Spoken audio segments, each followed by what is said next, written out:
ఈ శరీరంలో ఏదో ఒక వ్యాధి ఉన్నది, క్యాన్సర్. దురాత్మలు ఉన్నాయి. క్యాన్సర్ ఎవరి నుంచి వచ్చింది? సింగరాయికొండ. ఒక రోగాన్ని తీసుకొచ్చేది దురాత్మే.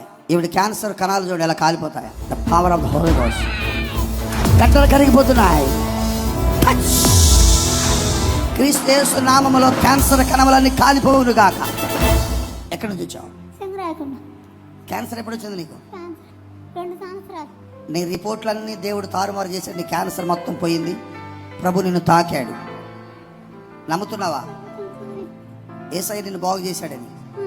దురాత్మలు రోగాలు తీసుకొస్తున్నాయని ఫస్ట్ టైం వింటున్నానండి వీడు చెప్పే మాటల్లో. వీడే ఒక పెద్ద దురాత్మ. వీడు దేనికి దురాత్మ అంటే క్రైస్తవానికి పెట్టిన పెద్ద దురాత్మీడు. ఈవిడి శరీరంలో ఏదో ఒక వ్యాధి ఉందంట. ఆ వ్యాధి పేరు కూడా చెప్పలేకపోతాడు. వీడు పెద్ద పరిశుద్ధాల దైవజనుడు. మళ్ళీ ఒక అమాయకుల్ని కొంతమందిని ఎంచుకొని వాళ్ళకి డబ్బులు ఇచ్చి ఇలా యాక్ట్ చేయాలి అలా యాక్ట్ చేయాలని చెప్పి వాళ్ళ చేత యాక్టింగ్లు చేయించి ఒక 4 వీడియోలు తీసి సోషల్ మీడియాలో పెట్టి పాపులర్ అయిపోయి ఒక ఇమేజ్ పెంచుకొని జనం దగ్గర డబ్బులు గుంజుదామని చెప్పే ప్రయత్నాలు ఇవన్నీ. దేవుడు ఎప్పుడు కూడా ఇలా చెప్పలేదండి. మీకు పరిశుద్ధాత్మలు ఇస్తాను, మీకు శక్తులు ఇస్తాను, మీకు వరాలు ఇస్తానని కూడా ఎవరికి చెప్పలేదు. ప్రపంచంలో ఉన్న ఏ మానవుడికి ఎలాంటి వరాలు ఎలాంటి దైవ శక్తులు ఎవరికి ఏమీ లేవు. డబ్బులు ఎలాగ సంపాదించాలో తెలియక ఎంచుకున్న దారులే ఈ దొంగ దారులన్నీ. దయచేసి ఎవరు కూడా ఇలాంటి వాళ్ళని ఎవరిని ఎంకరేజ్ చేయరు. ఇలాంటి నాటకాలు ఆడే వాళ్ళని కూడా ఎవరు నమ్మొద్దు. క్రైస్తవులు ఇలాంటివన్నీ ఏమీ లేవు. వీళ్ళు ఇవన్నీ పుట్టించిన కథలు, పుట్టించిన స్టోరీలు. వీడు ఇలాంటి దొంగ నాటకాలు ఆడడానికి డ్రామాలు చేయడానికి తప్ప దేనికి పనికిరాడు. ఏనాడు వీడు ఒక బైబిల్లో ఒక వాక్యాన్ని కానీ దేవుని గురించి ఒక సత్యాన్ని కానీ ఏనాడు ఏమీ చెప్పడు కూడా జీవితంలో.